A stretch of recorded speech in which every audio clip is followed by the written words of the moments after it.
Real Virginia is proudly produced by the Virginia Farm Bureau Federation. Since 1926, Farm Bureau has been working to preserve Virginia farms and our rural heritage. Visit our website at vafb.com.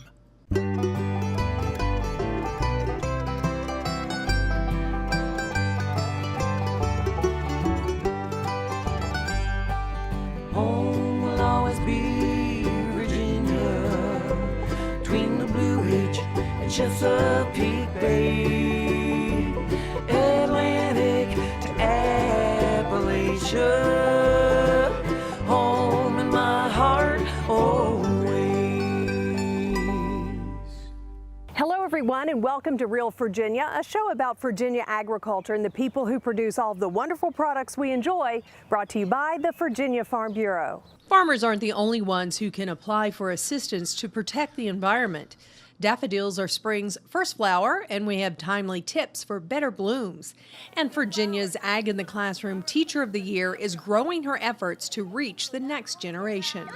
Welcome back, everyone. We are coming to you from suburban Chesterfield County, and a new state program has been developed that's going to assist homeowners in doing their part to clean the environment. Virginia farmers have utilized cost-share funding from local soil and water conservation districts to help them protect their soil and waterways for years. Now their urban neighbors can also apply for financial help through a new Virginia Conservation Assistance Program, or VCAP for short. So VCAP is a program that we're utilizing to encourage homeowners and other property owners to install what we call stormwater best management practices on their property. It's a way to incentivize people, rather than just taking the quickest or easiest solution to stormwater issues, to consider the environmental impact of it and the amount of nutrients and sediments going into the Chesapeake Bay. And so we assist people through the process and even provide them financial incentives to do that. After decades of offering cost-share funds to most rural Virginians, 30 of the state's 47 soil and water conservation districts began offering VCAP grants to homeowners in 2015.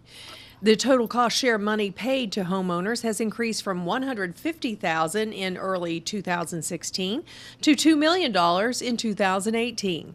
The program is managed by the Virginia Association of Soil and Water Conservation Districts. Sandy Bailey of Henrico County credits VCAP with helping turn her property around. She and her husband moved into their home a few years ago. It needed costly repairs, and the sloping yard that led to the small lake was a real issue.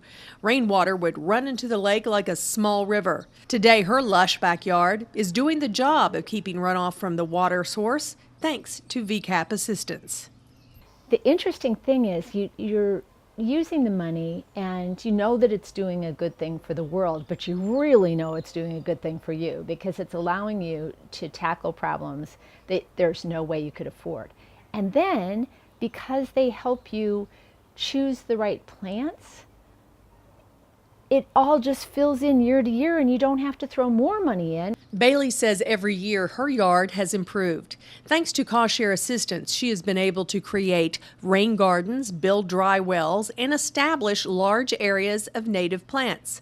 Today, her landscaping is not only breathtaking, but functional, all of which would not be possible without VCAP. I would have nothing. I would still be looking like I lived in a parking lot if it wasn't for them. Because I was used to planting little things in a row with shrubs behind them. But for conservation landscaping, you can't do that. You've got to stop the water. And so they were terrifically helpful. Since the 1980s, the Virginia Department of Conservation and Recreation has relied on the soil and water conservation districts to deliver programs that prevent non-point source pollution resulting from land runoff. This runoff happens following rain or melting snow that moves over the ground and carries pollutants, depositing them in waterways, which eventually lead to the Chesapeake Bay. For years, farmers have done their part to decrease runoff from farms. McLean says now it's time for homeowners to do the same. The impact on water quality is usually a lot higher from urban and suburban areas. You know, we've got a whole lot of impervious surfaces, roads, roofs, driveways, all that type of stuff, as well as tons of pesticides and fertilizers that we apply to our lawns to make them look green and beautiful, non-native plants that require a lot of extra water and fertilizer. And so we're trying to help people step away from that a little bit and kind of find ways to return those urban and suburban landscapes to a more natural condition that can help to slow water down, filter it, treat it naturally before it goes into the local stream or river. While there is a cap on cost share funding, depending on the size of work that is being done, VCAP funds will typically cover anywhere from 50 to 75% of the cost of the project. If you live in the Chesapeake Bay watershed and want to learn more about VCAP funding, visit the Virginia Soil and Water Conservation District website and look for VCAP. Farmers have been working with soil conservation programs since 1935, when the Soil Conservation Service was created. Since then, dozens of federal and state financial incentives for farmers have been introduced. And today, farmers are often required to participate in conservation programs in order to access federal farm program benefits. Beginning in 2014, Virginia farmers began using a unique program that gathers all of these federal and state conservation plans into one master document. The Voluntary Resource Management Plan program now covers more than 68,000 acres of Virginia farmland, and more farmers are participating every year. I'm Mark Viette. Coming up on In the Garden, I'm going to talk about a common question I get. Why don't my daffodils bloom? Stay with us. Farm Bureau is the insurance provider of choice for farmers. But did you know all Virginians can benefit? In fact, most of our members are not farmers. Members may take advantage of discounts on selected autos, trucks, mowers, and tractors, on top of the many insurance offerings. Your $40 membership will easily pay for itself with our many savings options as well. Farm Bureau is made for Virginians. To learn more about the membership advantage, go to vafb.com or visit your local Farm Bureau. Some Virginians saw daffodils as early as February this year. Mark Viette has some suggestions on how we can grow better daffodil blooms next spring in the garden.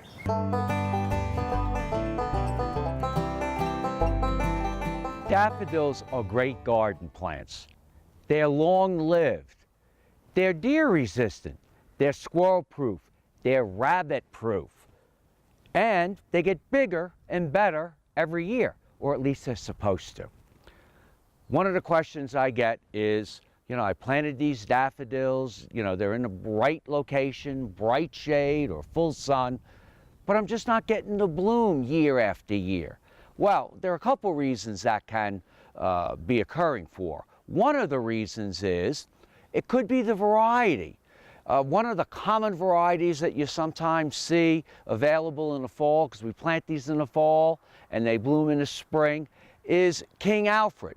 But we've got King Alfred in our garden planted over the last 20 to 30 years, and some of what looks like King Alfred blooms really well and some don't.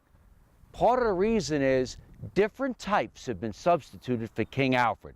If you look in front of me, the daffodils known as King Alfred are, beautiful foliage, but on this whole group, there's only 3 blooming stems.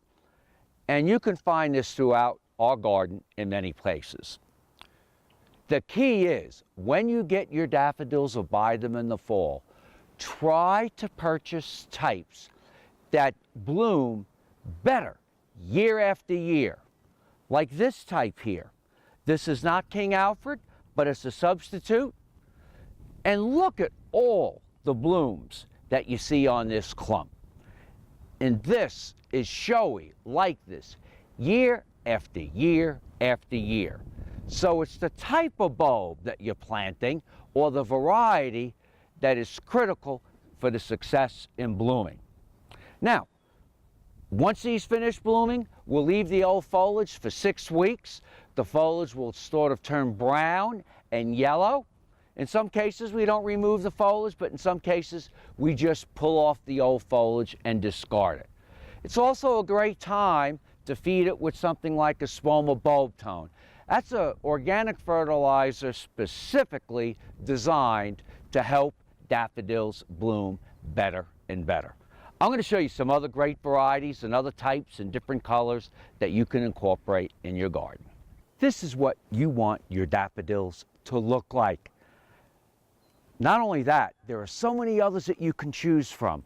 I really like the ones that are sort of filled in the center, or the doubles, and they're great. I also like some of the ones that are extremely fragrant. This one's known as cheerfulness, and it grows bigger and better year after year. And then some of them might have what we call 2 blooms per stem. But again, variety or type is the most important. Well, I've saved the best one for last, the one that's upside down, and that one is one of my favorites, and it is known as Fortissimo. Beautiful, really sturdy plant, and it is filled with blooms, just almost like the one right here in front of me. Again, that name is Fortissimo. I'm Mark Viette. Join me next time in the garden. For more garden tips, go to inthegardenradio.com. Grits and collards sound like an unusual combination of 2 of Virginia's favorite foods. Chef Maxwell works his magic in his own recipe next in the heart of the home. Collards are a healthy vegetable, but they may not be popular with some consumers. Chef John Maxwell has a recipe using collards in a delicious soup in the heart of the home. Hi, and welcome to the Heart of the Home. I'm Chef John Maxwell, and we're here in Doswell, Virginia at Meadow Hall in the Meadow Event Park, where every week we get a chance to play with some great Virginia food. Today we're going to play with one of my favorite foods. We're going to talk a little bit about grits. Right? So grits are little more than corn that's been ground, dried and ground. So we're going to start by heating up this pan, putting a little oil in it. Let that get just a little bit hot. And we're going to add some garlic. Right. And some onions.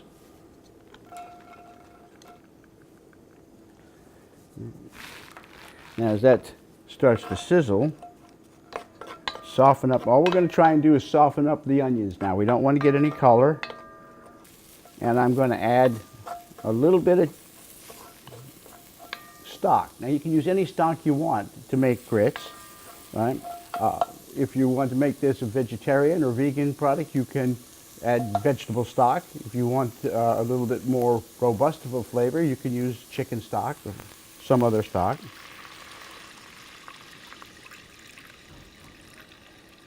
Okay, now we're going to wait till that comes to a boil. All right, now the stock with the onions and the garlic is starting to boil nicely. It's about ready for the grits to go in.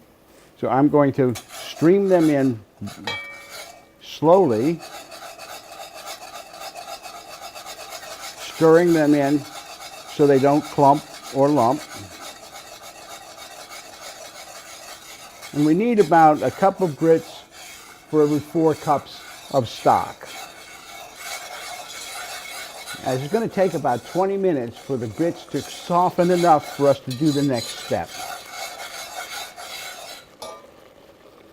So while the grits are cooking, I want to talk to you a little bit about the kinds of grinds of corn, because grits are ground corn. This is steel cut yellow cornmeal. This is steel cut white cornmeal. This is stone ground white cornmeal. This is quick grits, instant grits. This is stone ground white corn grits. This is stone ground yellow corn grits, and this is polenta. If you can't tell the difference between yellow corn grits and polenta, it's because there isn't any difference. Okay, while those grits are cooking and softening up nicely, I'm going to get the garnish together. All right, I'm going to start with a little oil, and what I've got here are collards. You see some collards here, big leaf collards that are going to go in. I'm going to start with some garlic. I want the garlic to just soften up a little bit. And then I'm going to add some onion.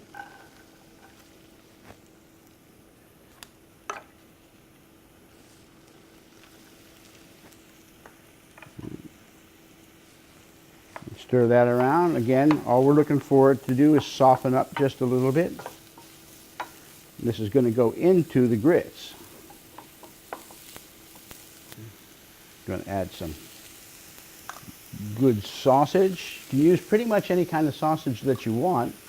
I'm using a sausage that's made in Virginia, but some kielbasa would be good. What I don't like using in this particular recipe are the crumbly kind of sausages, the ones that break up a lot. I like the more solid sausages.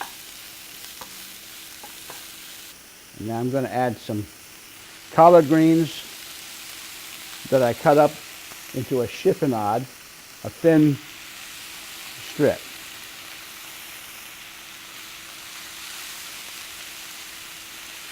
You let that steam just a little bit.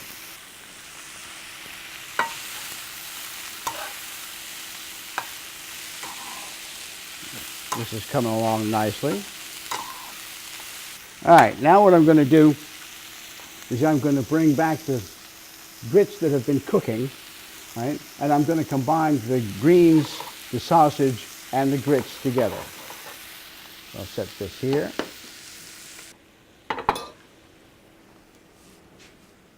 Okay, so we've got the grits back. I'm going to go ahead and add some cream to the grits. Get that nice and light.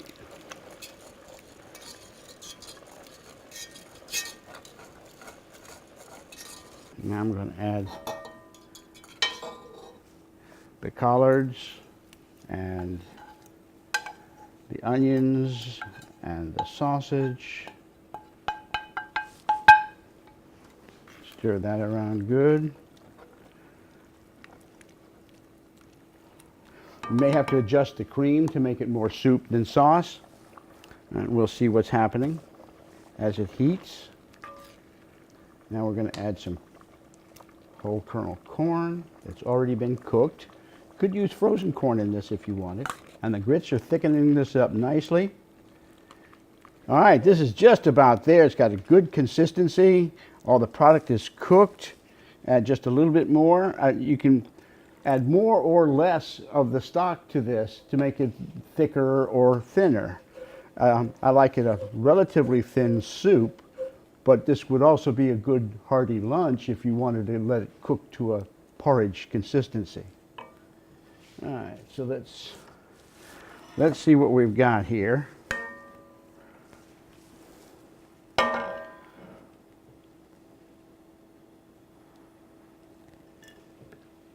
And there we have corn and collards grits soup with sausage. So join us next week on Heart of the Home, where we get to play with great Virginia food.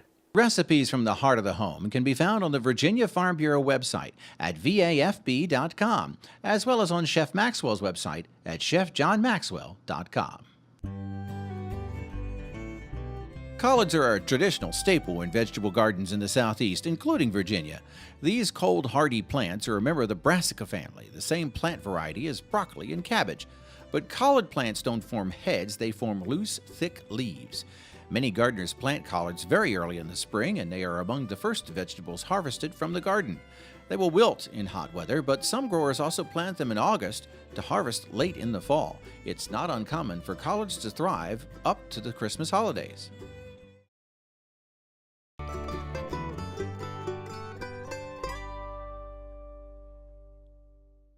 The Agriculture in the Classroom program shows teachers how to use farming and farm concepts in a fun and educational way.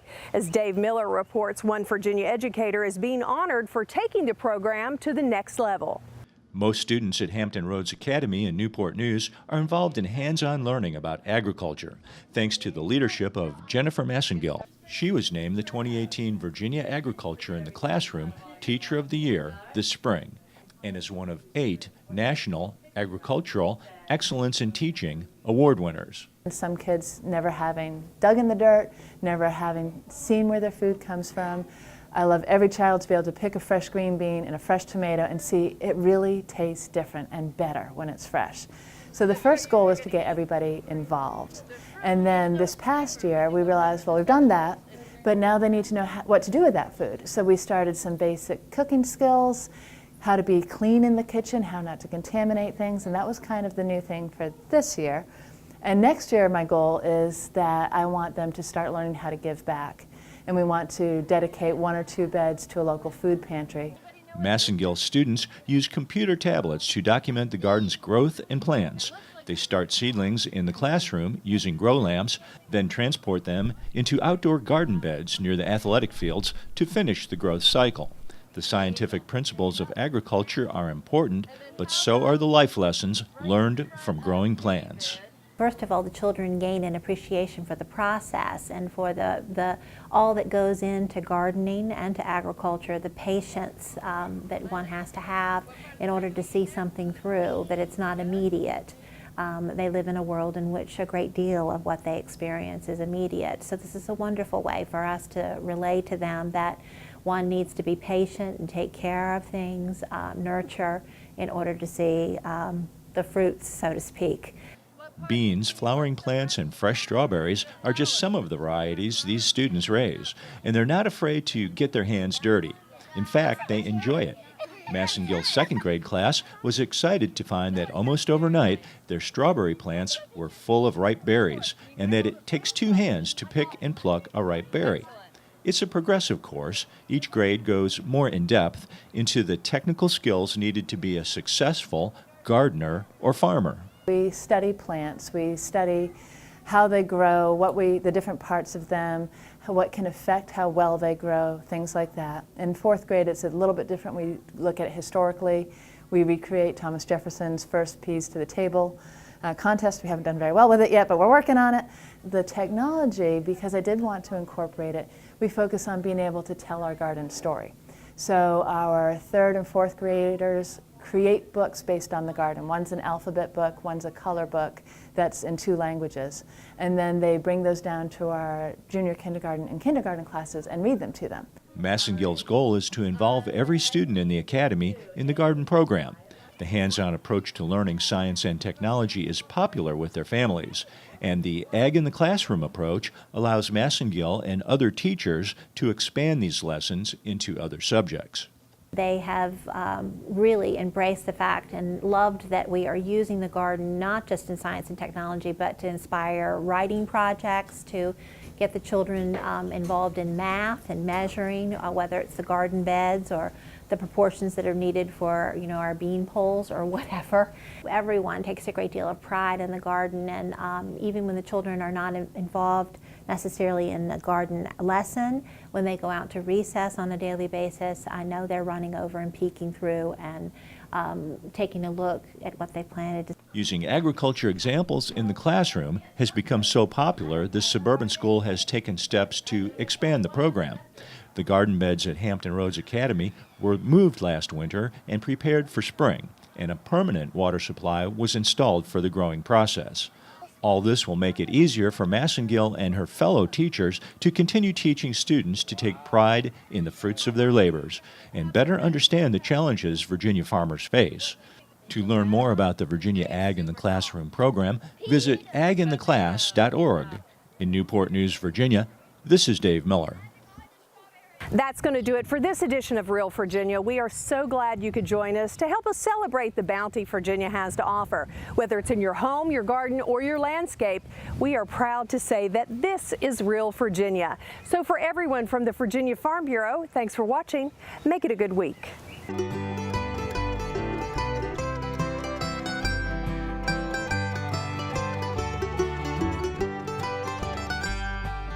Home will always be Chesapeake Bay.